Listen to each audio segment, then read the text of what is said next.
செய்தியுடன் இணைந்திருங்கள். அடுத்து வருவது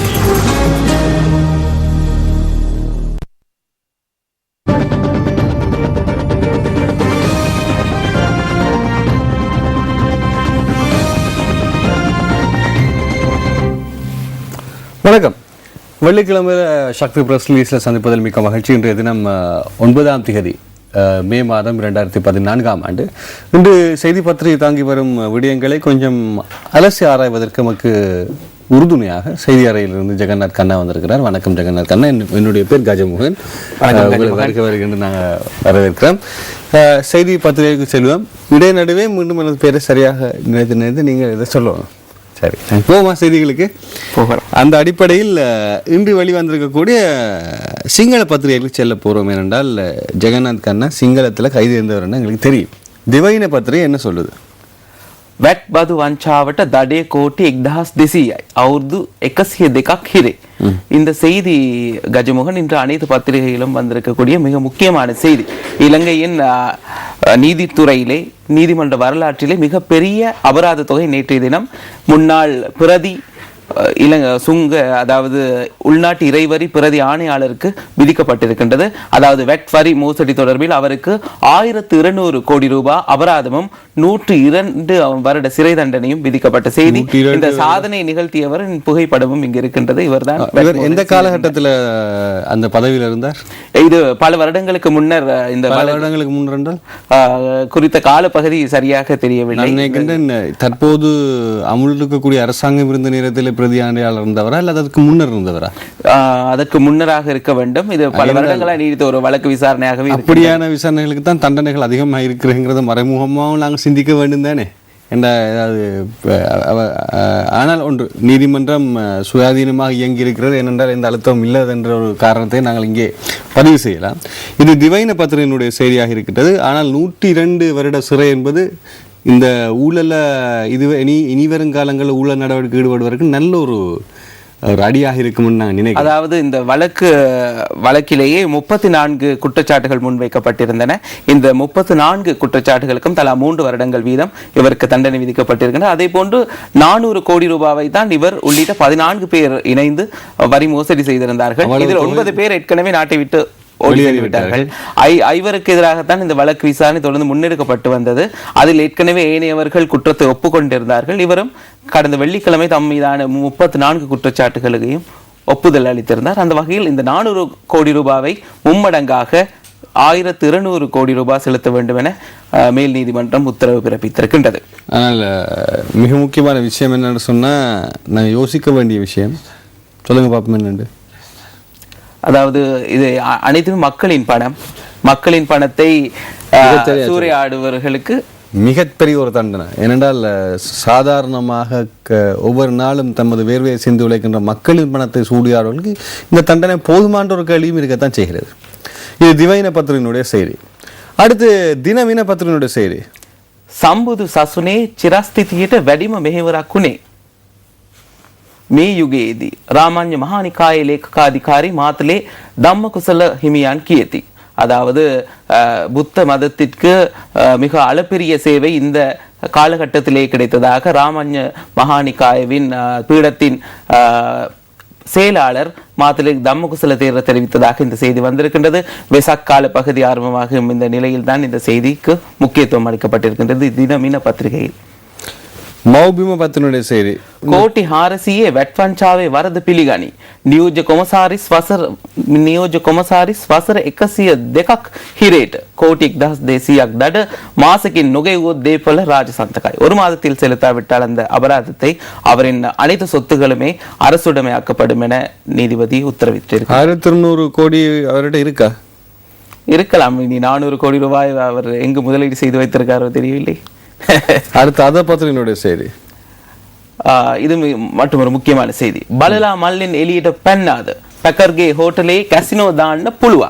நேற்று தினம் அமைச்சரவை தீர்மானங்களை அறிவிக்கும் ஊடகவியலாளர் சந்திப்பில் தெரிவிக்கப்பட்ட கருத்து. அதாவது எதிர்வரும் காலத்தில் ஆரம்பிக்கப்பட உள்ள நட்சத்திர ஹோட்டல்களில் கசினோ என்ற சூதாட்ட நிலையங்கள் அமைக்கப்பட மாட்டாது என ஏற்கனவே திட்டவட்டமாக அறிவிக்கப்பட்டிருந்தது. ஆனால் நேற்று தினம் அமைச்சர் கெஹிலி ரம்புக்வெல்ல ஒரு மாறுபட்ட கருத்தை தெரிவித்தார். அதாவது இந்த ஹோட்டல்கள் இருக்காது, ஹோட்டல்களில் கசினோக்கள் இருக்காது என ஜனாதிபதி ஒருபோதும் தெரிவிக்கவில்லை என அவர் தெரிவித்திருக்கின்றார். ஆகவே தற்பொழுது அதாவது எதிர்காலத்தில் வரவிருக்கும் ஹோட்டல்களில் இந்த கசினோ நிலையங்கள் அமைக்கப்படும் என்பதை அமைச்சர் மறைமுகமாக தெரிவித்திருக்கின்றார். அதைதான் பைக்குள்ளிருந்து பூனை வெளியே பாய்ந்ததா என்ற தலைப்பில் இந்த செய்தியை அது பத்திரிகை வெளியிட்டிருக்கின்றது. அடுத்து லக்ஷ்மி பத்திரிகை செய்தி. හිටපු නියෝජ්‍ය කොමසාරිස්ට වසර 102ක සිර දඬුවම් කෝටි 1198ක් දඩ. அதை நாங்கள் பார்த்தோம். தலைவரத்தினுடைய தீர்ப்பு. அடுத்து நிதான் விமே போலீஸ் ஜீப் பொது பலய தக்க பலாயை. அதாவது புதிய அகழ்வில் ஈடுபட்டிருந்த குழுக்கள் இருக்கக்கூடிய ஒரு இடத்தில் போலீஸ் ஜீப்பும் இருந்திருக்கிறது. அங்கு பொதுபல சேனாவினர் விரைந்ததை அடுத்து அவர்கள் அங்கிருந்து ஓடி சென்றதாகத்தான் தெரிவிக்கப்படுகிறது. ஆகவே இவர் போலீசாருக்கும் தொடர்பு உள்ளதாக தான். அப்படி பார்த்தா இலங்கையில் அந்த போலீசார் மற்றும் ஏனையவர்கள், அதாவது சட்டத்தை பாதுகாக்க வேண்டியவர்கள் கூட இப்போது பொதுபல சேனாவை கண்டுதான் அஞ்சுகிறார்கள். ஆகவே பொதுபல சேனாவை அறிவித்தனர் தாம் காவி உடை தரித்த ஒரு போலீஸ் பிரிவு என்று கூறியிருக்கின்றார். ஆகவே பொதுபல சேனா தான் காப்பாற்றக்கூடிய ஒரு நிலையை தமக்கு கொண்டு இலங்கையில எது நடந்தாலும் ஒரு தட்டி கேட்கும் ஒரு விடயத்தை கொண்டு வருது. ஆனா யாருக்காக தட்டி கேட்கிறாங்கன்ற இன்னொரு விஷயம் இருக்குதான். அடுத்து லங்காதீப பத்தினுடைய செய்தி, இதுவும் அதேதான். தீர்ப்பு. அடுத்து ரிவிர பத்திரனுடைய விஷயமும் வட்வரியினுடைய தீர்ப்பான அவருடைய முகம் பதியப்பட்டிருக்கிறது. இனிமேல் அவர் எப்படியும் எந்த முகத்தை கொண்டும் உலகில் நடமாடுவது கடினமான ஒரு செயலாக இருக்கிறது. ஒரு விதத்தில் இந்த தண்டனை மிக சிறப்பான தண்டனை. இதே போன்று ஊழல் என்பது எமது சாதாரண மக்களுக்கு தெரியும். ஒரு கிராம சேவர் பிரிவுக்கு சென்றாலும் 100 ரூபா 200 ரூபா அங்க இருக்கக்கூடிய பியனுக்கு வைக்கக்கூடிய ஒரு நிலையில தான் இருக்கு. இதை மறைக்கிறதுக்கு ஒண்ணுமே இல்லை. கூட 100 ரூபாய் வாங்கி கொண்டுதான் கையொப்பம் அப்படியான நிலை தான் இலங்கையில் இருக்கு. இது எல்லாருக்கும் தெரியும். ஆனா தற்போது இந்த அந்த ஆட்சியில் இருக்கக்கூடியவர்களுக்கு உறுதுணை புரியக்கூடியவர்கள் பலர் செய்யக்கூடிய ஊழலும் இதே போன்று சுதந்திரமான முறையிலே அவர்களுக்கு தீர்வு வழங்கப்படுமாயின் இலங்கை இந்த அந்நியன் படத்தில் இந்தியன் படத்தில் வந்தது மாதிரி இலங்கை சொல்ல தேவையில்லை, ஒரு மாதத்தில் உலகின் தலை சிறந்த நாடாக மாறுவதற்கு வாய்ப்பு இருக்கிறது. ஏன்னா இலங்கை மாற்றி வைக்கக்கூடிய முழுமையான தவறான விடயங்கள் எல்லாமே இந்த ஊழலுக்குள்ள வாங்கி கிடந்து கொண்டு இருக்கு. இலங்கையில் அதிகப்படியான ஊழல் நடைபெறுகின்ற ஸ்தாபனங்கள் கல்வி, 2வது போலீஸ், 3வது இலங்கை கிரிக்கெட் கடந்த வருடம் தரப்படுத்தலின்படி. ஆகவே இந்த 3ஐயும் நீங்கள் யோசித்து பார்த்தீர்களாக இருந்தால் ஊழல் எங்கெல்லாம் பாய்கிறது என்று உறவு தெரியக்கூடியதாக இருக்கும். இவை சிங்கள பத்திரிகை செய்திகளாக இருக்கின்றன. நமக்கு ஊழல் பற்றி ஒரு சின்ன சிந்தனையும் தந்து சென்ற செய்திகளாக இருக்கின்றன. ஆங்கில பத்திரிகை செய்திகளை பார்ப்போம். தி ஐலாண்ட் இப்படி சொல்கிறது, ஜட்ஜ் அமங் தோஸ் கீப்பிங் ஜம்போஸ் இலீகலி என்கின்ற செய்தி ஒன்றுக்கு விஜயமுனி தெரிவிக்கக்கூடிய கருத்தாக இருக்கின்றது. இது நேற்று அந்த யானை கடத்தல் தொடர்பான செய்திகளாக இருக்கின்றது. நேற்றைய தினம் கண்ணுருவ பகுதியில் ஒரு யானை குட்டி வைத்தனர். தற்பொழுது யானை கடத்தல் என்பது இலங்கையில் ஒரு வியாபாரமாக மாறிவிட்டது. ஒன்று விலங்கில்லை, ஒரு முழு பூசணிக்காய் சோத்துல மறைக்கலாமான்னு கேள்வி கேட்பாங்க தெரியுமா? ஒரு தேசிக்காய் மறைச்சு கொண்டு போறது, ஹெரோயின் மறைச்சு கொண்டு போறதே பிடிச்சிருக்காங்க. ஒரு இடத்துல வல்லப்பட்டையை பொக்கெட்டுக்குள் பிடிச்சிருக்காங்க. இந்த பெரிய ஒரு யானை எப்படி ஐயா கடத்துறாங்க, எனக்கு அது இன்னும் தெரியலையே.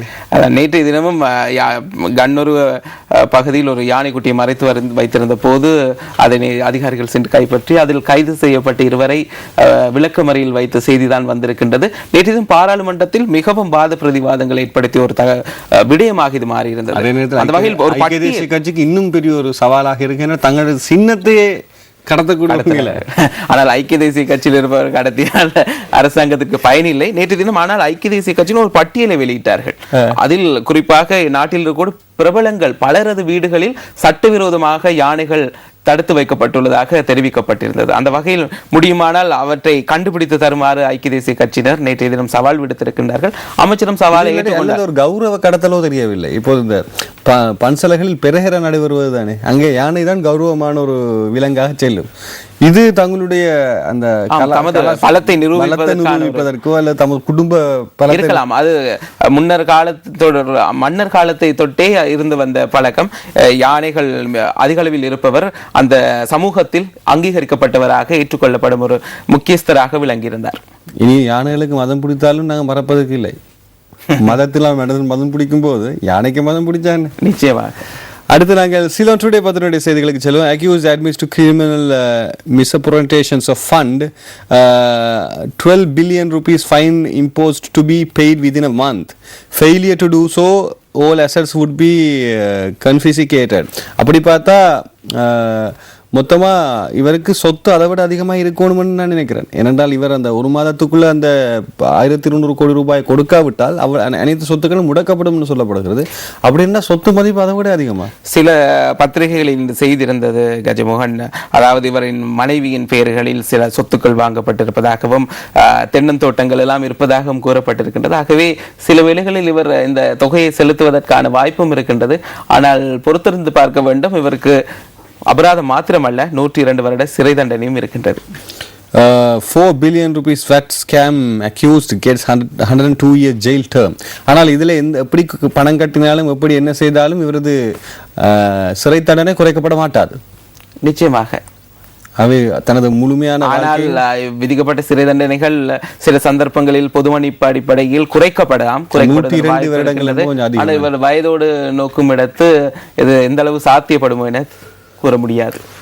டெய்லி நியூஸ் பத்திரிகையுடைய செய்தி, president Facebook ban silly with his fan base என்கிற செய்தியாக இருக்கிறது.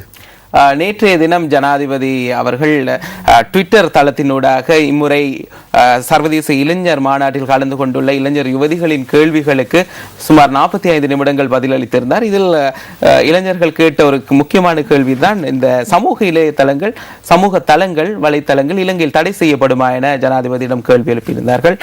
இதன்போது ஜனாதிபதி கூறியிருந்தார், அதாவது தமது ட்விட்டர் தளத்திலேயே 25,000க்கு மேற்பட்டவர்கள் தன்னை விரும்புவதாகவும், அதே போன்று ஃபேஸ்புக் முகப்புத்தகத்திலும் தமக்கு 3 லட்சத்துக்கும் மேற்பட்டவர்கள் தமக்கு விருப்பத்தை தெரிவித்திருப்பதாகவும் ஜனாதிபதி கூறியிருக்கின்றார். ஆகவே இத்தகைய சமூக தளங்களை தடை செய்வதற்கான அவசியம் இலங்கையில் இல்லை என ஜனாதிபதி கூறியிருந்தார். அதே போன்று ஒரு இத்தகைய சமூக வலைத்தளங்களை தடை செய்தால் முதலாவது புரட்சி தமது வீட்டில் தான் வெடிக்கும் என கூறியிருந்தார். தமது புதல்வர்கள் தான் முதலில் அதற்கு எதிர்ப்பினை தெரிவிப்பார்கள் என ஜனாதிபதி கூறியிருந்தார். ஆகவே இத்தகைய ஒரு அவசியம் நாட்டில் இல்லை என கூறியிருக்கிறார். ஆனால் இளைஞர்கள் அந்த சமூக வலைத்தளம் தேவை எவ்வளவு என்பதற்கு அந்த கேள்வி ஒரு நல்ல உதாரணமாக இருந்தது. நிச்சயமாக அப்படி இல்லாவிட்ட என்ன ஆகுமோ என்ற ஒரு தயக்கம் இளைஞர்கிட்ட இன்னும் இருக்கு என்ற அந்த மற்ற மறைமுக விடயமாகவே இந்த சமூக அதாவது அண்மையில் அந்த இளைஞர்களுடைய இணைப்பை எவ்வளவு தூரம் பலப்படுத்துகின்றன என்கின்ற விடயம் இருக்கு. உதாரணத்துக்கு சொல்கிறேன், நாங்கள் இந்த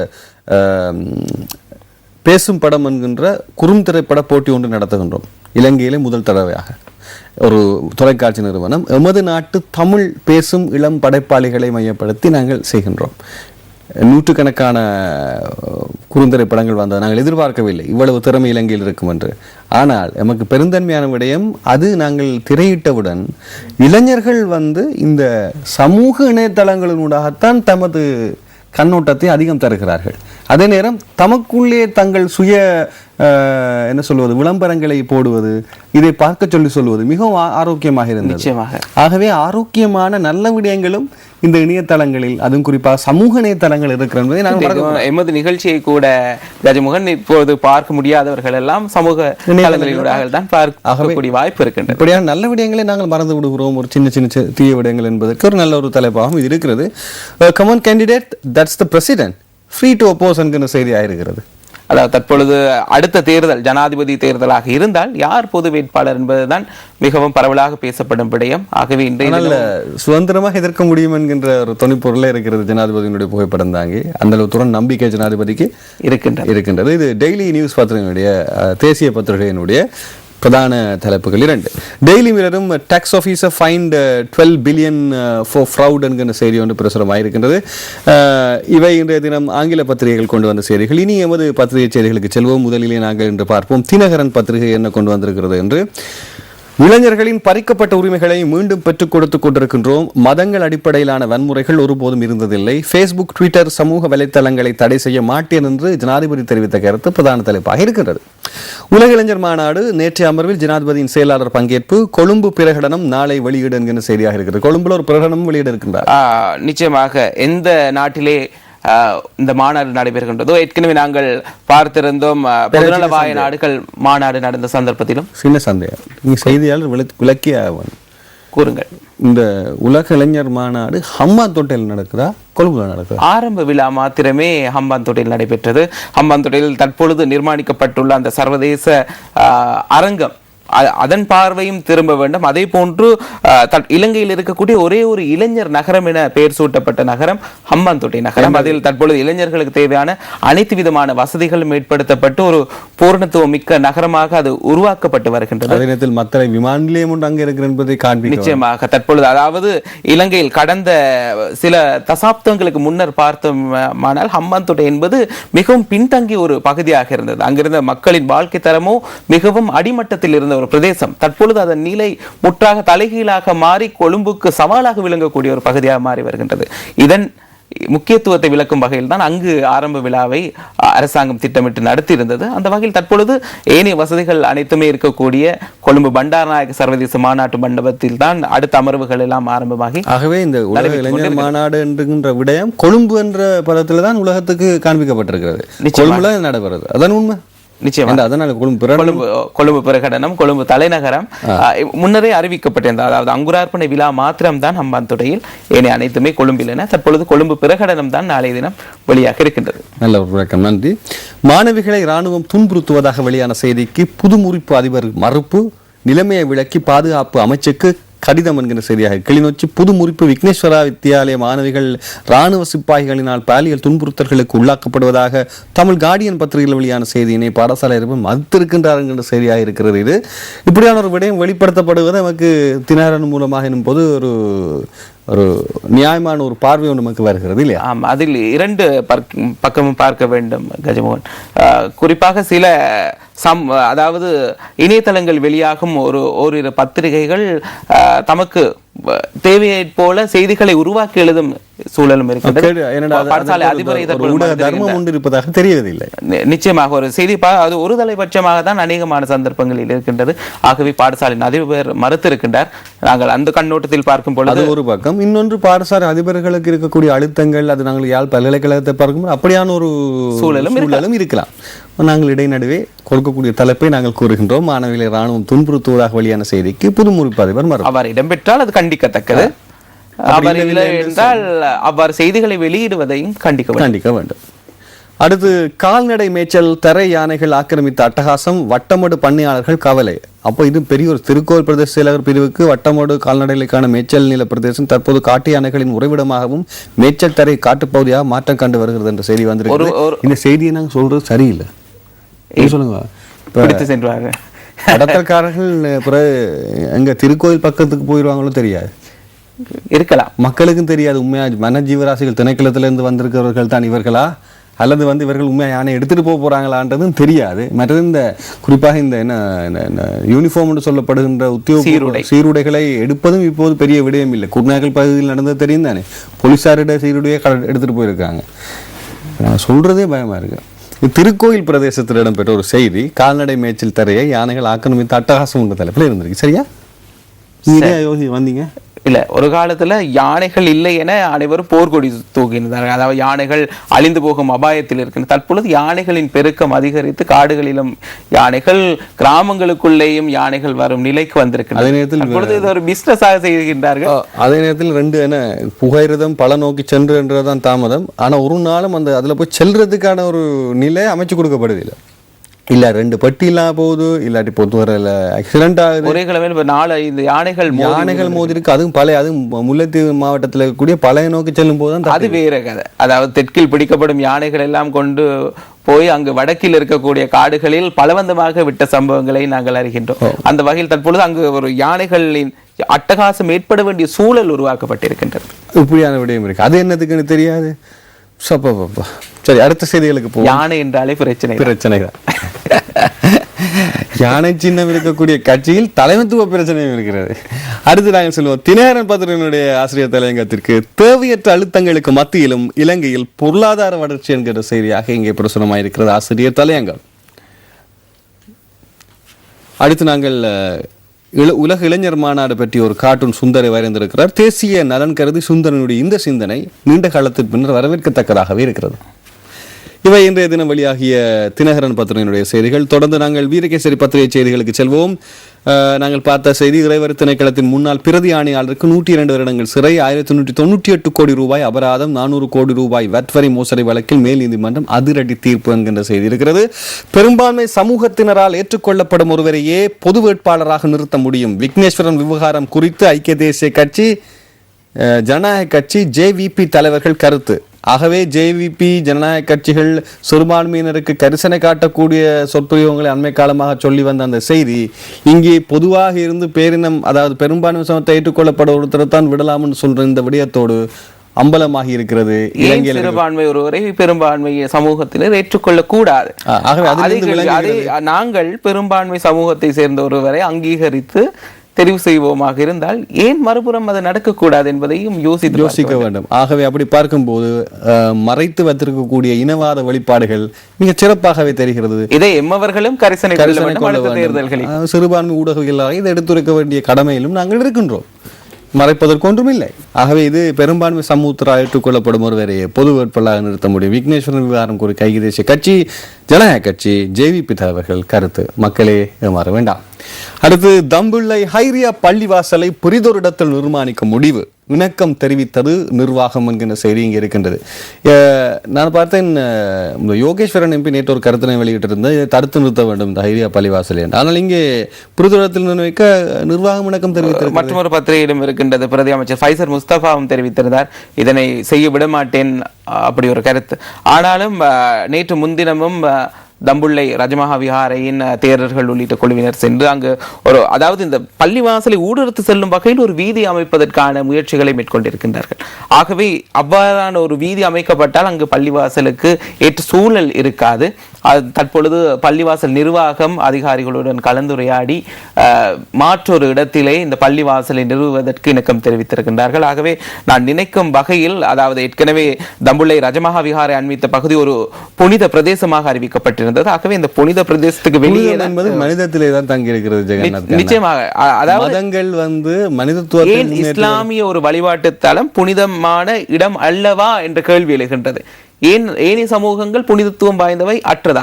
குறிப்பாக தம்புள்ளில் இருந்த பத்ரகாளி அம்மன் கோயிலும் இடிக்கப்பட்டது. அந்த சிலைகள் எல்லாம் உடைக்கப்பட்டு கிணற்றில் எறியப்பட்டன. அங்கு ஒரு மாற்று காணிகளோ வழங்கப்பட்டதாக தெரியவில்லை என்று கூறினால் அங்கு ஒரு சிலர் மாத்திரமே அங்கு இந்துக்களாக இருக்கின்றார்கள். ஆகவே அவர்களின் மத உணர்வுகளை எவரும் அவர்களுக்கு பலமும் இல்லை. ஆனால் பாராளுமன்றத்திலே தொடர்ச்சியாக ஒரு சிலர் மாத்திரம் குரல் கொடுத்து வந்தார்கள் இந்த பள்ளிவாசல் தொடர்பில். ஆகவே தற்பொழுது பள்ளிவாசல் நிர்வாகம் இணக்கம் தெரிவித்திருக்கிறது மாற்றொரு இடத்துக்கு செல்வதற்கு. ஆகவே இந்த பிரச்சனைக்கு இனி ஒரு முடிவு ஏற்படும் என நம்பலாம். யாழ் பல்கலைக்கழகத்தை மூடுமாறு உத்தரவிட்டது யார்? ஜனாதிபதியா? சபைய ஸ்ரீதரன் எம்பி கேள்வி. நேற்றைய தினம் பாராளுமன்றத்திலே குறிப்பாக இந்த முள்ளிவாய்க்கால் நினைவு தினத்தை தொடர்பாகத்தான் பாராளுமன்ற உறுப்பினர் ஸ்ரீதரன் நேற்று மாலை பாராளுமன்றத்தில் சூளுரைத்திருந்தார். அதாவது முள்ளிவாய்க்கால் சம்பவத்தில், அதாவது இறுதிக்கட்ட போரிலே ஒரு கேள்வி இருக்கிறது என்னவென்றால், இது சட்டத்துக்கு புறம்பான கேள்வியா தெரியவில்லை எனக்கு. என்ன சட்டங்கள் ஒரு நிலையை வரையறுத்து தான் வரையப்பட்டு கொண்டிருக்கின்ற சிந்து நாடுகளுக்கு தெரியும். இப்போ ஒரு இலங்கைக்காக சுதந்திரம் பெற்றுக் கொடுத்த ஒரு தலைவர் என்று வைங்களேன், அவரது மறைவை மக்கள் ஒன்று கூடி அனுஷ்டிக்கலாம், தமது கவலைகளை வெளியிடலாம். தமது சொந்தத்திலே இருக்கக்கூடிய இப்போ ஒரு சொந்தம் என்று வைங்களேன், ஒரு 5 குடும்பங்களுக்கு பொதுவான சொந்தக்காரர் ஒருவர் இறந்திருக்கலாம் தானே, அந்த 5 குடும்பங்களும் ஒன்று கூட கூடாதா? வேறொரு கேள்வியை நான் கேட்கல.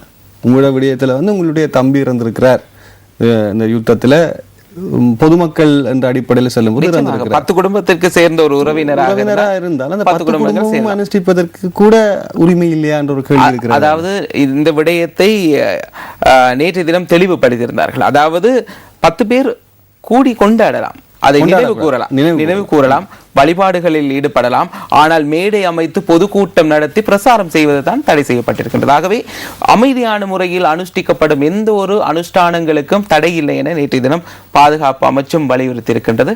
ஆகவே பார்க்க வேண்டும், அது 18-19 தேதிகளில் தான் சுதந்திரம் இருக்கிறது என்பதை பாதுகாப்பு அமைச்சு வலியுறுத்தி இருக்கின்றது. ஆனால் மறுமுனை யாழ் பல்கலைக்கழகம் மூடப்பட்டதற்கான பின்புலம் குறித்தும் கேள்வி எழுப்பப்படுகிறது. அந்த பின்புலத்திலே கடந்த வருடம் விடுதலை புலிகளுடைய தலைவரை மறைமுகமாக நினைவு கூர்ந்தார்கள். அதற்கு அங்கே வழியில் என்கின்ற பாதுகாப்பு அமைச்சு தரப்பிலே சொல்லப்படுகின்ற கருத்துக்களையும் சிந்திக்க வேண்டிய ஒரு வெளிப்பாடும் இருக்கத்தான் செய்கிறது. கார்த்திகை தீபம் திருநாளிலே மாவீரர் தினம் வந்தமைக்காக விளக்கேற்றவும் தடை விதிக்கப்பட்ட ஒரு காலகட்டமும் நாட்டில் இருந்திருக்கின்றது. ஆகவே 18ஆம் தேதி நாங்கள் பார்க்க வேண்டும் இந்த அனுஷ்டானங்களுக்கு இவர்கள் உறுதியளித்த வகையில் மக்களுக்கான சந்தர்ப்பம் வழங்கப்படுமா என. ஆகவே பல்கலைக்கழகத்திலே அதை செய்ய முடியாது. மாணவர்களும் அவர்களும் அதாவது யாழ் பல்கலைக்கழகத்தில் பெரும்பாலும் இருக்கிறார்கள். யுத்தத்தால் பாதிக்கப்பட்டவர்களின் குடும்பத்தைச் சேர்ந்தவர்கள் தான் அநேகமான மாணவர்கள் இருக்கின்றார்கள். ஆகவே அவர்கள் நினைவு கூறியிருக்கலாம். ஆனாலும் கூட யாழ் பல்கலைக்கழகத்திலே ஒட்டப்பட்ட சில சுவரொட்டிகளை அடிப்படையாக கொண்டுதான் பல்கலைக்கழகம் மூடப்பட்டதாக தெரிவிக்கப்பட்டிருந்தது. இன்றைய தினம் அந்த மிரட்டல்களுக்கு அச்சுறுத்தல்களுக்கு எதிராக ஒரு அமைதி போராட்டத்தையும் பல்கலைக்கழக ஆசிரியர்கள் ஏற்பாடு செய்துள்ளதாக மற்றும் ஒரு செய்தியில் வந்திருக்கின்றது. எங்கு சென்று பேசினாலும் இறுதியில் தெரிவுக்குழுவைத்தான் வர வேண்டும், அமைச்சரவையின் பேச்சாளர் கூறுகின்றார். அந்த நிலைமை தான் இப்ப இருக்குது. அப்படித்தான் எத்தனை பேர் அமெரிக்கா வந்தாலும் நோர்வே வந்தாலும் இறுதி தீர்மானம் பாராளுமன்ற தெரிவுக்குழுவில். ஆகவே அதற்கு முதல்ல வாங்கப்பான்னு கேட்டிருக்கேன். ஆனால் தெரிவுக்குழுடைய முன்னாள் தலைவரும் இப்போது தெரிவுக்குழுவில் இல்லை. நிச்சயமாக பேராசிரியர் அவர் இப்போது தெரிவுக்குழு சுயாதீனமாக இயங்கவில்லை என்ற விடயத்தையும் அரசாங்க அமைச்சராக இருந்து கொண்டு தெரிவிக்கிறார். அப்போ இப்படி ஒரு நிலை தான் தெரிவுக்குழு சம்பந்தமான விடயமாக இருக்கிறது. முள்ளிவாய்க்கால் நினைவு தினம் ஏற்படுத்தி வரும் சர்ச்சை ஆசிரியர் தலையங்கம் வீரகேசரனுடையது. இந்த சர்ச்சையை தான் நாங்கள் இப்போ கொஞ்ச நேரத்துக்கு முதல்ல ஆராய்ந்திருந்தோம். பொது வேட்பாளருக்கு முதல்வர் விக்னேஸ்வரன் தகுதியானவர், இருக்கிற பதவியிலே ஒன்றையும் காண, இதில் வேறையா என்று அவர் அடிக்கடி இந்த இதய பரிசீலனைக்காக இந்த கிளினிக் செல்வார். அவர் அது மையப்படுத்தியதாக கண்ணியுடைய கேலி சித்திரம் இப்படி வரையப்பட்டிருக்கிறது. அவருக்கு தான் இருந்து அவருக்கு வழங்கப்பட்டுள்ள அதிகாரத்தை செயற்படுத்த முடியாத ஒரு சூழ்நிலை இருக்கின்றது. இதில் இன்னொரு தலையீடியா என அவர் யோசிப்பதாக. ஏன்னா சும்மா இருக்கிற என்னை எப்படி தீண்டி பாக்குறீங்க என்பது போல் இந்த தலைப்பு இருக்கிறது. இன்னும் ஒரு காட்டு அதை விட சிறப்பாக இருக்கு. அப்படி தீண்டி பார்த்து தான் அவரை முதலமைச்சராக கொண்டு வந்தாங்கன்றது அவருக்கு தான் தெரியும். சும்மா இருந்தவரை பல பேர் கதை பேசி பேசி பேசி பேசித்தான் சிவனே சிவனே என்று இருந்தார். சரி, இப்ப திருப்பி இன்னொரு விஷயம் நடைபெற்றுக் கொண்டிருக்கு. வீரகேசரி பதிலுடைய சரி. அதைத் தொடர்ந்து நாங்கள் தினக்குரலினுடைய தலைப்புக்கு செல்வோம். வடக்கு இளைஞர்களுக்கு பாரபட்சம் காட்டவில்லை, பேஸ்புக் ட்விட்டரை தடை செய்தால் எனது மகன்மாரே சண்டைக்கு வந்து விடுவார்கள், ட்விட்டரில் ஜனாதிபதி தெரிவிப்பென்கிற செய்தி இங்கே பிரசுரமாயிருக்கு. ஆகவே ஜனாதிபதி கரிசனை காட்டுகிறார் வடகிழங்கர்களுக்கு. வடமாகாண புதிய ஆளுநராக பிரதிபலிஸ்மா அதிபர் அனுர என்கின்ற செய்தி கேள்விக்குறியோடு இருக்கின்றது. அப்படி வருவாரா என்ற கேள்விக்குறியோடு தான் இருக்கிறது. அடுத்த மாதம் 31ஆம் தேதியோடு மேஜர் ஜெனரல் G.A. சந்திரசிறியின் பதவி காலம் முடிவுக்கு வருகின்றது. அந்த வகையில் அனுர சேனாநாயக்க இந்த பதவிக்கு நியமிக்கப்படலாம் என கூறப்படுகிறது. அதாவது இவரும் அடுத்த மாதம் ஓய்வு பெறுகின்றார் பிரதி பொலிஸ்மா அதிபர் பதவியிலிருந்து. ஆகவே பின்னர் இவர் வடமாகாண ஆளுநராக நியமிக்கப்படலாம் என்ற கருத்து. அப்படி என்றால் நாட்டிலே இராணுவத்தோடு சம்பந்தப்படாத பாதுகாப்பு பிரிவோடு சம்பந்தப்பட்ட ஒருவர் வந்திருந்தால் இன்னும் ஒரு விடயம் அங்கே இவ்வளவு அளவும் வடமாகாண சபையில் எடுக்கப்பட்ட பிரேரணைக்கு சாதக பாதக சூழ்நிலையை கொண்டு வரும்போது தெரியவில்லையே. பார்க்கலாம். குறிப்பாக இராணுவத்தை விட பொதுமக்கள் போலீசார் மீது கொஞ்சம் கடும் போக்காக இல்லை. ஆகவே ஓரளவு மக்கள் சகித்துக் கொள்ளக்கூடியதாக இருக்கும். அடுத்து குடாநாட்டு எம்பிக்கள் தொகையை அதிகரிக்க உதவுமாறு மக்களிடம் கோரிக்கை என்கிற செய்தியாக இருக்கின்றது. கடந்த வருடம் இதற்கு முன்னர் 11 இருந்தது 9 மாற்றப்பட்டது. தற்போது தேர்தல்கள் பட்டியலிலே இருக்கக்கூடிய எண்ணிக்கை அடிப்படையாக கொண்டு 6 பேருக்கு தான் கொடுக்க முடியும். இந்த வருடத்துக்கான வாக்காளர் இடாப்பு திருத்தத்தின் போது கட்டாயமாக சென்று யாழ்ப்பாணம் மற்றும் கிளிநொச்சி மாவட்ட மக்கள் தமது இருப்பிடங்கள், அதாவது சொந்த அவங்க கேட்கிறதும் தெரியுதானே ஜெகநாத் கண்ணா. இப்ப அதாவது தமிழ் மக்களை பிரதிநிதித்துவப்படுத்தக்கூடிய, தமிழ் பேசும் மக்களை பிரதிநிதித்துவப்படுத்தக்கூடிய பாராளுமன்ற உறுப்பினர்கள் தேவை என்ற விடயம் இருக்கிறது. ஏன்னா இலங்கை பாராளுமன்ற அமைப்புகளுக்கு அமையத்தான் அரசியல் அமைப்பு இருக்கிறது, அப்படித்தான் செயற்படுத்தலாம். இப்போது தமிழ் தேசிய கூட்டமைப்பு, முஸ்லிம் காங்கிரஸ் போன்ற கட்சிகளுடைய மக்கள் எண்ணிக்கை, அதாவது வேட்பாளர் எண்ணிக்கை குறையக்கூடிய வாய்ப்புகள் இருக்கின்றன. ஆசனத்தின் எண்ணிக்கை அப்படி குறைந்தால் அரசாங்கத்துடன் பேரம் பேசி தமது மக்களுக்கான உரிமைகளை பெற்றுக் கொடுத்துவதற்கான காலம் அல்லது அவகாசம் அல்லது அந்த வாய்ப்பு குறைந்துவிடும். இதைத்தான் தனிப்பட்ட ரீதியில கேட்கிறார்கள். மக்கள் என்ன கேட்கிறார்கள்? எத்தனை வருடங்களாக நீங்கள் இருந்திருக்கிறீர்கள் பாராளுமன்ற உறுப்பினர்களாக? குறைந்தபட்சம் ஏதாவது ஒன்று செய்திருக்கிறீர்களா? உங்களுக்கு தனிப்பட்ட ரீதியில் ஒதுக்கப்பட்ட தொகையிலேயாவது நீங்கள் ஒரு பஸ் ஓட்டை காட்டி கொடுத்துருக்கீங்கன்னா வடமாகாண மக்கள் கேட்குறாங்க. கேட்கறதுக்கு ஒரு நியாயம் இருக்குதானே? நிச்சயமாக. உரிமை என்ற ஒரே ஒரு கடிவாளத்தை வைத்துக் கொண்டு பேசிவிட்டு இலகுவாக வாக்கு பெறக்கூடிய ஒரு வாய்ப்பு வடமாகாண வேட்பாளர்களுக்கு இருக்கின்றது. இலகுவான ஒரு விஷயம். ஆனால் அண்மை காலமாக மக்களின் மாற்றத்தை, உரிமை ஏதாவது மாற்றம் பெற்றிருக்கிறதா? மக்களுக்கு தொடர்ந்து மாற்ற முடியாது. இல்ல, உரிமை ஏதாவது அவர்களுக்கு பேசப்பட்டதா விடயம் கிடைத்திருக்கிறதா? இல்லை. அல்லது ஒரு சலுகை என்ற ரீதியில் ஒரு பஸ் ரூட்டாவது கிடைச்சிருக்கிறதா? இல்லை. அப்போ மக்கள் என்ன செய்வார்கள்? அவர்களது அந்த நம்பிக்கை இழக்கத்தான் நேரிடும். ஆகவே இது மக்களின் நம்பிக்கையை மையப்படுத்துவதற்கான ஒரு வாய்ப்பாகத்தான் இருக்கிறது. மறுபக்கம் பாருங்கள், கனடாவிலே மிக பிரதான அரசியல் கட்சிகள் கூட தமிழ் மக்களினுடைய பிரதிநிதிகளை தங்களுக்குள் எடுத்துக்கொள்வது போட்டு கொண்டிருக்கிறார்கள். ஏனென்றால் அங்கே அந்த அளவு தூரத்துக்கு அந்த வாக்கிற்கான செல்வாக்கு அதிகமாக இருக்கிறது. உண்மை நிலை அதுதான் பாருங்கள். ஏனென்றால் இலங்கையில் இருக்கக்கூடிய வடமாகாணத்தை தனித்துவப்படுத்தக்கூடிய மக்களை விட இப்போது கனடாவில் இருக்கக்கூடிய இலங்கை மக்களினுடைய எண்ணிக்கை அதிகமாக இருக்கிறது. அப்படி வந்து விடுமோ என்ற ஒரு சந்தேகம் தெரிகிறது. நிச்சயமாக சிந்திக்க வேண்டிய விஷயம். அடுத்து ஃப்ரெட்ரிகா ஜோன்ஸுக்கு பிடியாணை என்கின்ற செய்தியாக இருக்கிறது. சண்டே பத்திரிகையின் முன்னாள் பிரதம ஆசிரியர் ஃப்ரெட்ரிகா ஜோன்ஸுக்கு எதிராக மேன்முறையீட்டு நீதிமன்றம் பிடியாணை பிறப்பித்திருக்கின்றது. இலங்கையில் இருக்கக்கூடிய சுதந்திர ஊடகவியலாளர்கள் என்ற பெயர்களில் உள்ளடக்கக்கூடிய ஒருவர், அவருக்கு தான் இப்படி ஒரு நிலை. அதாவது ஏற்கனவே இருந்த வழக்கு விசாரணை இதுவும் திலங்க சுமதி பாலவின் நட்பேருக்கு களங்கத்தை ஏற்படுத்தியதாக தெரிவித்து தாக்கல் செய்யப்பட்டிருந்த ஒரு வழக்கு. ஏற்கனவே இதில் இருந்த லசாந்த விக்ரமதுங்க படுகொலை செய்யப்பட்டார். ஆகவே தற்பொழுது ஃப்ரெட்ரிகா ஜான்ஸுக்கு இந்த பிடியாணை பிறப்பிக்கப்பட்டிருக்கின்றது. ஜனாதிபதி தேர்தலா பொது தேர்தலா இன்று தீர்மானம். பொது தேர்தலை முதலில் நடத்துவதா அல்லது ஜனாதிபதி தேர்தலை நடத்துவதா என்பதை இன்று வெள்ளிக்கிழமை ஆளுங்கட்சி தீர்மானிக்கும் என்று சிங்கள பத்திரிகை ஒன்று செய்தி வெளியிட்டிருக்கிற செய்தியாக இருக்கிறது. ஆகவே இந்த மற்ற செயற்பாடுகள் எல்லாம், குறிப்பாக இளைஞர் மாநாடு பற்றிய செயற்பாடுகள் ஜனாதிபதி தலைமையில் நிறைவு பெற்றாயிற்று. ஆகவே இன்றைய தினம் இது சம்பந்தமாக கூடி விஷயம் மறைமுகமாக தெரிவித்திருக்கிறது தினக்குரல் பத்திரிகை. தினக்குரல் பத்திரிகை எக்கச்சக்கமான செய்திகள் கிடைத்திருக்கின்றன. பாருங்கள், அனுர அவர்கள் பிரதி போலீஸ் மாதிபர் தான் ஆளுநர் வரப்போறார் செய்தி கேள்விக்குறியோடு வந்து வர முதலே வந்திருக்கு. இப்போது இன்னொரு செய்தி எல்லாம் கேள்விக்குறியோடு இருக்கிறது. கலங்கரை விளக்காக தாய்லாந்து நீதிமன்றம் என்கிற செய்தியாக இருக்கு. இது ஆரோக்கியமான ஒரு ஆசிரியர் தலையங்கம். நான் கூட யோசித்தேன், தாய்லாந்தினுடைய பிரதமர், உலகின் அழகான பிரதமர், பெண் பிரதமர் என்ற பெயரை வைத்துக் கொண்டு ஒருவர், நிச்சயமாக அவரை தூக்கி எறிந்து செய்தி வெளியிட்டிருக்கிறது தாய்லாந்தினுடைய நீதிமன்றம். அந்த நீதிபதியின் வீட்டு மீதும் பிறகு தாக்குதல் நடத்தப்பட்டிருக்கின்றது. ஆனால் துணிகரமாக செய்கின்றது. அதுக்கு இன்னொரு காரணம் இருக்கிறது. தாய்லாந்து என்கின்ற அமைப்பு நீங்க போனீங்கன்னா பேங்காக்கோ பட்டாயாவோ இல்லை போவீர்களாக இருந்தால் தெரியும், அங்கே இருக்கக்கூடிய அனைத்து அலுவலகங்களிலும் பிரதமருடைய புகைப்படங்கள் போடப்பட்டிருக்காது. யாருடைய புகைப்படங்கள் சொல்லுங்கள் பார்ப்போம். தாய்லாந்து மன்னருடைய புகைப்படம் தான் போட்டிருக்கு. சுவர்ணபூமி ஏர்போர்ட்ல வந்து இறங்கினா கூட தாய்லாந்து மன்னர் புகைப்படம் தான் பெரிதாக இருக்கு. அங்கே மன்னர் செல்வாக்கு மிகுந்தவர். அப்ப அந்த நீதிபதியாக இருக்கக்கூடிய உயர்மட்ட நிலையில் இருப்பவர்கள் மன்னர் என்கின்ற ஒரு நீதியான ஒருவரை மையப்படுத்தியதாக தீர்ப்பு வழங்கலாம் தயக்கமின்றி. இதை நாங்கள் ஓரளவு யூகிக்க வேண்டும் என்பதை நாங்கள் யோசிப்போம். இந்த கலங்கரை விளக்கம் சரி, மறுபக்கம் இன்னும் ஒரு விடயமும் இருக்கிறது என்பதை நாங்கள் ஞாபகப்படுத்த வேண்டும். ஜனாதிபதி தேர்தல், பொது தேர்தல், எதை முதலில் வைப்பது? ஜனாதிபதி சிந்திக்கிறார். பிரதீப்பினுடைய கேலி சித்திரம் முதலில் கேள்விக்குறியாக இருந்தக்கூடிய விடயம் ஓரளவு இன்று நடைபெறும் என்பதனை யூகிப்பதற்கு நமக்கு இங்கே கார்ட்டூன் வரைபடமாக இருக்கின்றன. எதை முதலில் போடுறது? அது மேஜிக் தொப்பி மாதிரி தான் இருக்கு. எப்படியும் அது மேஜிக் தானே. சரி, இது தினக்குரல் பத்திரிகையினுடைய செய்தியாக இருக்கின்றது. அதனைத் தொடர்ந்து நாங்கள் சுடரொளி பத்திரிகையின் செய்திகளுக்கு செல்ல வேண்டும். புலனாய்வு தகவலை அடுத்து யாழ் பல்கலைக்கழகம் இழுத்து மூடல், அப்படியும் இருக்கலாம் என்கின்றார் அமைச்சர் கஹலிய. மரணித்த புலிகளை அஞ்சலிக்க முயற்சித்தால் கடும் நடவடிக்கை என்று அவர் சூளுரை ஆட்டியிருக்கின்றார். யாழ் பல்கலைக்கழக விவகாரத்தில் இராணுவ தலையீடு இல்லை, பாதுகாப்பு அமைச்சு மறுப்பு என்கின்ற செய்தியாக இருக்கின்றது. ஆனால் பாதுகாப்பு அமைச்சு சார்ந்த பிரதிநிதி தான் இந்த விடயங்களை நேரடியாகவே உபவேந்தருக்கு தெரிவித்திருக்கின்றார். நிச்சயமாக பிறகும் அவர்கள் அழைக்கப்பட்டு பேச்சுவார்த்தை நடத்தப்பட்டதாக கூறப்பட்டிருந்தது. ஆனால் இங்கே பாதுகாப்பு அமைச்சு மறுப்பு. ஆனால் பல்கலைக்கழக நிர்வாகம் தான் இதற்கான முடிவை எடுத்ததாகத்தான் இராணுவம் தரப்பில் தற்பொழுது தெரிவிக்கப்பட்டிருக்கின்றது. மக்களை நினைவு கூற அனுமதி, புலிகளை அஞ்சலிக்க தடை, பாதுகாப்பு அமைச்சு தெரிவிப்பு. இது இன்னொரு பக்கம்.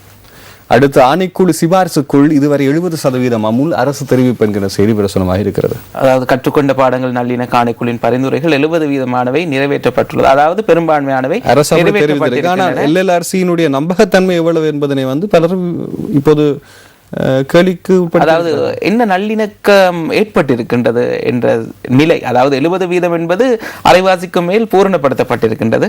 ஆகவே இந்த பரிந்துரைகள் திருப்திகரமான முறையில் செயற்படுத்தப்பட்ட நம்பகத்தன்மையுடன் இல்லை என்பது பலரது கருத்தும் கூட. அடுத்த விடயம், ஆங்கில பேச்சு கிரகித்தலுக்கு ஓலெவல் பரீட்சையில் 20 புள்ளிகள் 2018 முதல் அறிமுகம். உண்மையாகவே ஓரளவு வரவேற்கத்தக்கது. இதில் முதலில் கிராமப்புறங்களில் இருக்கக்கூடிய மாணவர்கள் ஓரளவு கடினப்பட்டாலும் கூட எதிர்காலம் இந்த விடயங்களின் போது கொஞ்சம் வளமாக இருக்கும் என்பதை நாங்கள் மறக்கக்கூடாது. தற்போதைய சூழலுக்கு உலகத்துக்கு ஏற்ற வகையில் கல்வி முறையில் ஒரு மாற்றம் வர வேண்டும். ஒரு மாற்றமாவது வரட்டும். நிச்சயமாக கல்வி முறையே மாற்றம் அடைய வேணும். நிச்சயமாக ஒரு மாற்றமாவது வரட்டும். அம்பலப்பட போகும் சிங்கள கட்சிகள் என்கிற செய்தி சுடரொளியில் இருக்கிறது. இங்கே இதை நாங்கள் கொஞ்சம் செய்யலாம். சிங்கள பத்திரிகையாளரும் ஆய்வாளருமான குசல் பெரேரா அண்மையில் வெளியிட்டுள்ள கட்டுரை ஒன்றில் வடக்கு மாகாண சபை முதலமைச்சர் சி விக்னேஸ்வரனை ஜனாதிபதி தேர்தல் எதிர்க்கட்சிகள் சார்பில் பொது வேட்பாளர் நிறுத்த வேண்டும் என்ற யோசனை முன்வைத்திருந்தார். அவர் இந்த கருத்து இப்போது இலங்கை அரசியல் பிரதான பேசு பொருளாக இருக்கிறது. விக்னேஸ்வரன் மதிப்புக்குரிய கற்றறிந்தவர், முன்னாள் நீதியரசர், வடக்கு மாகாண சபையில் தமிழர்கள் மத்தியில் அதிகூடிய விருப்பு வாக்குகளை பெற்றவர். அதே நேரத்தில் தனது மருமகளாக சிங்கள இனப்பெண்ணை தேர்ந்தெடுத்துக் கொண்டவர். எனவே இரு இனங்களுக்கும் பொதுவானவராக அவரை அடையாளப்படுத்தி ஜனாதிபதி தேர்தல் முன்னிறுத்த முடியும் என்பது குசல் பெரேராவின் கருத்து. அது உண்மையும் கூட. அப்படி இல்லாவிட்டால் இப்போது அதன் பின்னர் சொல்லக்கூடிய விடயங்களின் அடிப்படையில் அம்பலப்பட போகும் சிங்கள கட்சிகள் என்ற விடயத்தை முன்கூட்டி அறிவித்திருக்கின்றார். ஆனால் தலைப்பாகவே கிடைக்கப்பட்டிருக்கிறது. பொது வேட்பாளர்கள் ஏனி கட்சிகள் அனைத்தும் அதற்கு பெரும்பான்மை சமூகம் ஏற்றுக்கொண்டால் மாத்திரம்தான் செய்வோம். அப்ப பெரும்பான்மை சமூகம் ஏற்றுக்கொள்ளும் என்பதற்கு ஏதாவது என்ன சொல்வார்கள், கருத்து கணிப்பு தான் நடத்துவார்களா? சில பேர் அப்படி நடத்தினால் சிங்கள மக்கள் இவர்கள் அனைவருமே தனது மனதில் ஒரு பக்கம் தான் ஜனாதிபதியாக வந்தால் இப்படி இருக்கும் என்ற ஆசையோடு தான் இருப்பார்கள். உலகம் வெப்பமயமாதலை தடுக்க உலக தலைவர்களே ஒன்று கூடுங்கள். பேன்கின் மூன் அவர்கள் தெரிவித்திருக்கக்கூடிய கருத்து, ஐயோ இந்த மூனின் வெப்பத்தை விட பூமியின் வெப்பம் எவ்வளவோ தேவையில்லை அப்ப அந்த ஜேபியினுடைய கேலி சித்திரத்தை யாரு நமது வெளிவிகார அமைச்சர் GL பீரிஸ் அவர்கள் வெப்பத்துக்குள்ள மாட்டிக்கொண்டவர் ஓடுகின்ற காட்சியாக இருக்கின்றது. இது சுடரொளி பத்திரிகையினுடைய செய்திகள். சுடரொளியை தொடர்ந்து நாங்கள் யாழ்ப்பாணத்திலிருந்து வரும் பத்திரிகையினுடைய தலைப்புகளை கொஞ்சம் விரைவாக பார்த்து விடுவோம். நேரம் கடந்து சென்று கொண்டிருக்கின்றோம். அச்சுறுத்தலுக்கு எதிராக அணித்துகள்கிறது பல்கலை, பிரதான வாயிலில் இன்று போராட்டம் என்ற செய்தி இருக்கின்றது. இது எந்த அளவு தூரம் ஆரோக்கியம் என்பதை நாங்கள் பார்க்க வேண்டும். மாணவர்களுடைய பாதுகாப்புக்கும் இது ஒரு அச்சுறுத்தலாக இருக்கலாம். அடுத்து, இறுதிப் போரில் உயிர் நீத்த மக்களுக்காக மே 18 மாபெரும் நினைவேந்தல் நிகழ்வு முள்ளிவாய்க்கால் நினைவு முற்றத்தில் ஏற்பாடு என்கின்ற செய்தி இங்கே பிரசுரமாக இருக்கின்றது. யாழ்ப்பாணத்தில் வரக்கூடிய பத்திரிகையினுடைய செய்திகளை பாருங்கள், வித்தியாசமாக இருக்கிறது. அது சென்னையில் இருக்கக்கூடிய முள்ளிவாய்க்கால் நினைவேந்தல் நிகழ்வா இருக்கலாம். அதையும் பார்த்து விடலாம். சென்னையிலிருந்து தான் செய்தி வந்திருக்கிறது. மே 9 சரியாக கூறியிருக்கிறீர்கள். விழித்திருக்கின்றனர் விடுதலை புலிகள், தடைப்பட்டியலை நிராகரித்தமை கனடாவின் அறியாமையாம் என்கின்ற விஷயம் ஒன்றும் இடம்பெற்றிருக்கிறது. பாதுகாப்பு அமைச்சின் கேட்போர் கூடத்தில் நேற்று பாதுகாப்பு விடயமாக பேசப்பட்ட விடயம் இங்கே பேசப்பட்டிருக்கிறது. ருவான் வணிக சூரிய அவர்கள் தெரிவித்த கருத்தாக இருக்கின்றது. மன்னார் புதைக்குழி வழக்கு இன்று விசாரணைக்கு. ஆனால் புதைக்குழியில் இருக்கக்கூடிய விடயங்கள் எல்லாம் இப்ப அனுராதபுரத்துக்கு சென்றிருக்கு இல்லையா? நிச்சயமாக. இது உதயன் பத்திரிகையுடைய செய்திகள். அதனைத் தொடர்ந்து நாங்கள் யாழ் தினக்குரல் பத்திரிகைக்கு செல்வோம். வட இளைஞர்களுக்கு பாரபட்சம் காட்டவில்லை என்கின்ற செய்தி மீண்டும் இங்கே பிரசுரமாக இருக்கிறது. போலீசாரின் கடமையின் போது ஆயுதம் கட்டாயமாக்கப்பட்டுள்ளது. ஏனென்றால் குருநாயகல் தம்புள்ள வீதியில் நடைபெற்ற அந்த சம்பவத்தை அடுத்து மோட்டார் சைக்கிள் விபத்து, இளைஞர் ஒருவர் உயிரிழப்பு, மற்றவர் படுகாயம் நேற்று அரியாலை பகுதியில் இடம்பெற்றிருக்கிறது. குறிப்பாக மோட்டார் சைக்கிள் விபத்துக்கள் யாழ் குடாநாட்டில் அதிகமாக இருப்பதை இங்கே நாங்கள் ஞாபகப்படுத்த வேண்டும். மெட்ரோவினுடைய செய்திகள், இறந்த நிலையில் பிறந்த குழந்தை 6 நாட்களின் பின் உயிர் பெற்றது, குருநாயகலில் சம்பளம். இது எப்படி இருக்கு பாத்தீங்களா? இயற்கையினுடைய புரிய விடயமா அல்லது மனிதனுடைய அறியாமையா தெரியவில்லை. அதாவது தாதியர்கள் பணி பகிஷ்கரிப்பில் இருந்த போதுதான் இந்த பிள்ளை பிறந்திருக்கின்றது. ஆகவே எவ்வாறாயினும் பரவாயில்லை, ஒரு பிள்ளை உயிரோடு இருக்கின்றது, சந்தோஷமான செய்தி. உயிர் நீக்கிற சம்பவம் தான் அதிகம் கேட்டிருக்கு. முதல்ல உயிர் பிழைச்சிருக்கு, சந்தோஷம். பிணையின் பின் தாயின் இடுப்பை உடைத்த மகன், கொடூரமான மகன் பிணையில் மீண்டும் தாயின் இடுப்பை உடைத்து விட்டு அந்நியர் தின வாரத்திலே சொத்து பிரச்சனை. அந்நியர் தின வாரத்திலே சொத்தை விட அதிகமாக இருக்கக்கூடிய தெய்வத்திற்கு கொடுக்கக்கூடிய நிந்தனை இது. அலுகோஸ் என்பதற்கு பதிலாக பொதுமக்களிடமிருந்து 200 பெயர்கள். அந்த அலுகோசு பெயரை மாற்றி வேறு ஏதாவது பெயர் வைக்க வேண்டும், தூக்கு தண்டனை நிறைவேற்றுவதற்கென அமைச்சு தீர்மானித்திருக்கின்றது. அந்த வகையில் மக்களின் கருத்துக்கள் தற்பொழுது கேட்டறியப்படுகின்றது. 200 புதிய பெயர்கள் சொல்லப்பட்டிருக்கின்றது. இப்படியும் ஒரு விஷயம் நடக்குதுன்னு. ரைட். இவை மெட்ரோ நியூஸுடைய செய்திகள். நமக்கு நவமணி பத்திரிகையிலிருந்து ஒரு பணிப்பு, தங்கள் பத்திரிகை செய்திகளையும் எடுக்க சொல்லி, தம்புள்ளை பள்ளி விவகாரம், ஜனாதிபதி பணிப்பில் சுமூகம், ரிஷாத்தின் வேண்டுகோளுக்கு நடவடிக்கை என்கிற செய்தி. அதைத் தொடர்ந்து பௌத்த மத நிந்தனை வழக்கு, தௌஹீத் ஜமாஅத்தின் 6 பேர்களை 2020 நீதிமன்றம் ஆஜராக உத்தரவு. முதலீடுகளை அதிகரிக்க பிரேசில் சவுதி முக்கியஸ்தருடன் பேசு. ஜகீர் ஹுசைன் இந்தியாவில் கைது, விசாரணைகளை கண்டறிய போலீஸ் குழு செல்ல வேண்டும், ஜனாதிபதி சட்டத்தரணி எம் சுஹைர் என்று இருக்கிறது. இது ஒரு இஸ்லாமிய பத்திரிகை போன்ற ஒரு தலைப்புகள் தான் அனைத்திலும் இருக்கிறது என்பதை நாங்கள் மையப்படுத்திக் கொண்டு இன்றைய தினம் நாங்கள் எமது இந்த செய்தி தாள் விடயங்களை நாங்கள் நிறைவு செய்ய போகின்றோம். மீண்டும் அடுத்த திங்கட்கிழமை ஒரு குழுவோடு நாங்கள் சந்திக்க காத்திருக்கிறோம். தொடர்ந்து குட் மார்னிங் ஸ்ரீ நாங்கள் இணைந்து எங்களுக்கு குறிப்பிட செல்லும். நான் ஜெகநாத் கண்ணாவுடன் கதமுகன்.